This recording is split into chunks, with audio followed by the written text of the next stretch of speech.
ব্রিগেডের ময়দানে 26 তারিখে সভা ডাকা হবে শুনেছি। তো আমি বলবো বাংলার সংখ্যালঘু মুসলিমদের নিয়ে ছেলে খেলা করতে বারণ করবো। কেন বাংলার কেউ বলছে হবে, কেউ বলছে হবে না। যদি সত্যিকারের হয়, আপনার ব্রিগেডের পারমিশনটা পেয়েছেন, এটা দেখিয়ে দিলে খুব ভালো হয়। বলেন আপনি সদস্য, আপনার কাছে কি খবর? আমার কাছে কোনো খবর নেই, আমার কাছে কোনো খবর নেই। আদৌ যারাই বলছে ব্রিগেডের সভা করো, তাহলে কি সেই সভাটা কি সেটা তাদের জিজ্ঞেস করুন।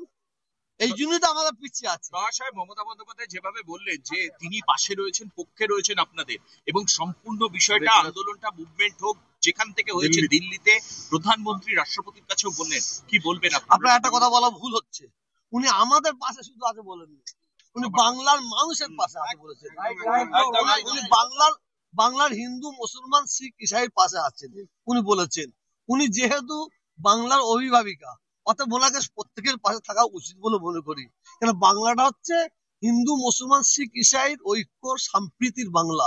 অতএব এই বাংলায় আমাদের, যেমন আমরা দেখতে পাশে পুরোহিত গিলে বসে আছি, এই ছবিটা যে আপনারা কি ওই সাম্প্রদায়িক মনোভাবপূর্ণ ব্যক্তিকে দেখাবেন বলে আমার মনে হচ্ছে। যদি দেখান তা বুঝতে পারবে যে ওরা যতই হিন্দু মুসলমান ভাগ করতে চাক, হিন্দু হিন্দু ভাই ভাই, আর আমরা বলছি হিন্দু মুসলিম ভাই ভাই। দিল্লি যাওয়ার ব্যাপারে কি যাওয়ার বিষয়?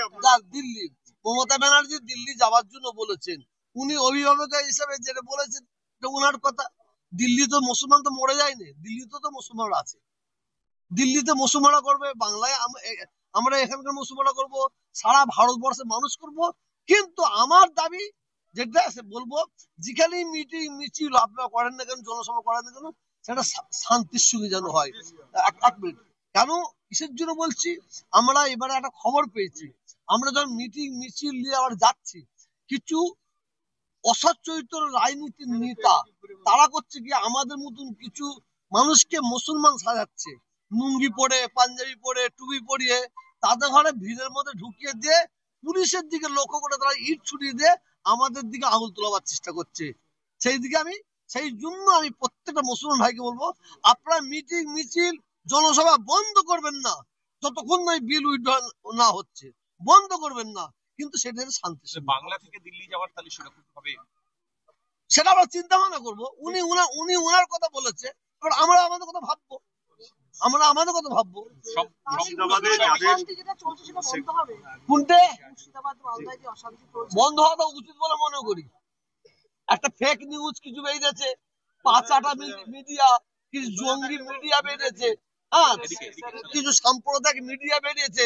তারা তো এই সাম্প্রদায়িক রাজনীতির নেতারা যত না উস্কানি দিচ্ছে, ফেক মিডিয়া, জঙ্গি মিডিয়া তার চেয়ে বেশি উস্কানি দিচ্ছে। বলছে মুর্শিদাবাদ থেকে মালদায় মানুষ চলে যাচ্ছে, মুর্শিদাবাদে আমাদের আত্মীয় আছে, মালদায় আমাদের আত্মীয় আছে, রিলেটিভ আছে। আমরা তো একটা খবর পেলাম না, ওখানে হিন্দুরা বলছে আমার হিন্দু মুসলমান মিলেমিশে আছে। সাহেব যেটা বলা হচ্ছে যে বাংলাদেশ থেকে লোক ঢুকছে এখানে, এবং বিএসএফ এর এবং সরাসরি ভাবে অমিত শাহকে টার্গেট করলেন মুখ্যমন্ত্রী মমতা বন্দ্যোপাধ্যায়। দেখেন বাংলাদেশ থেকে আসছে কি আর না আসছে, সেটা পশ্চিমবঙ্গের মুখ্যমন্ত্রী বলছেন, সেটা উনি দেখুক।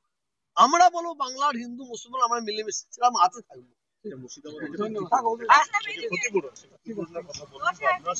अभी क्या, और हम लोग 40% है, हम भी देखा देंगे इंशाल्लाह। सब्र करिए, কিন্তু শান্ত होना चाहिए।